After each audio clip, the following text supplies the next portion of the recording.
20 पैसे का मान लो, जो मर्जी करो, सानू फिक्स्ड पैसे दे दो, सरकार का रोल खत्म, जो मर्जी करो, हमें पता नहीं, चोरी करो, जो करना है करो। आपने सुना मारवा साहब। सबसे बड़ी बात, वहां कोई व्यक्ति था, तीसरा व्यक्ति, जिसने पूछा क्या ये पैसे जो है ये सरकारी खाते में जा रहे थे? ना ना, ये सरकारी खाते में नहीं जा रहे थे, तो ये कोई लाइसेंस फीस इत्यादि नहीं थे। एक एक व्यक्ति से पहले मालूम पड़ा कि 60-60 करोड़, जैसे इनसे मारवा साहब से 60 करोड़ रुपए लिया होगा अपने व्यक्तिगत कमीशन के लिए। तो मारवा साहब कहते हैं कुछ कुछ लोगों से तो 150-150 करोड़ ले लिया है, और ये जो है ये सरकारी खाते में नहीं जा रहे थे, मतलब ये मनीष सिसोदिया के खाते में जा रहे थे, जिसको हम तब से मोटा माल कह रहे थे। मोटा माल 60 करोड़ का किसी से, मोटा माल 150 करोड़ का किसी से। आप सोच के देखिए किस कदर लूट और घपला दलाली मची हुई थी। यहां पर स्पष्ट शब्दों में मारवा साहब, जिनका स्टिंग हुआ है, वो कहते हैं एक गलती तो बड़ी कर दीजिए इन्होंने, ब्लैक लिस्टेड कंपनियों को बुला बुला करके इन्होंने टेंडर दिया है। मनोज जी बैठे हैं, आदेश जी बैठे हैं, हरीश जी बैठे हैं। डे 1 से हमारे इन नेताओं ने आवाज बुलंद की थी कि ब्लैक लिस्टेड कंपनी को आपने आखिरकार टेंडर क्यों दिया।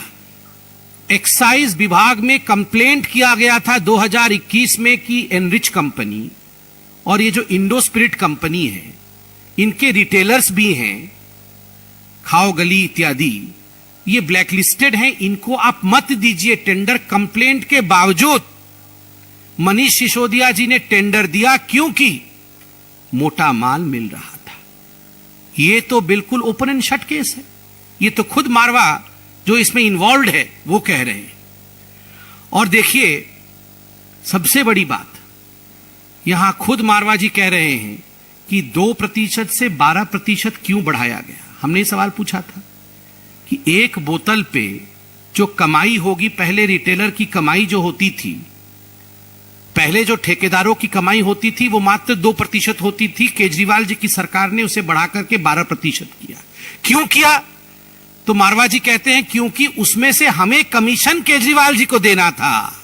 हमें कमीशन जो है 6% का मनीष सिसोदिया को देना था, और परेशानी यह थी कि यह जो कमीशन है इसको हम ब्लैक में कैसे दें, इतनी मोटी रकम को हम ब्लैक में कैसे कन्वर्ट करें।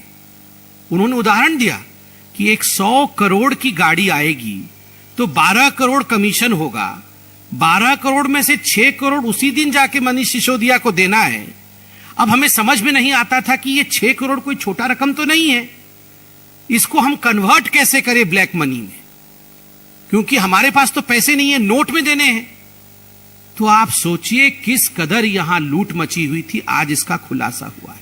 पहली बात, 80% का जो प्रॉफिट है वो दिल्ली की जनता के जेब से निकाल करके मनीष सिसोदिया और अरविंद केजरीवाल ने अपने यारों के, अपने मित्रों के दलाली के माध्यम से उनके जेब में डाला।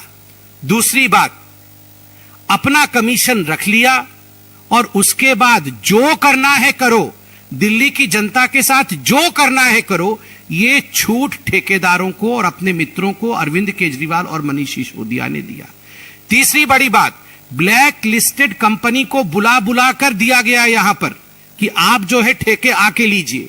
चौथी बड़ी बात, इस पूरे में काले धन के रूप में पैसे को कन्वर्ट करके, व्हाइट मनी को ब्लैक में कन्वर्ट करके अरविंद केजरीवाल और मनीष सिसोदिया जी तक पैसा पहुंचाया जाता था। आप सोचिए किस कदर यहां घपला घोटाला चल रहा था। आज आपने एक वीडियो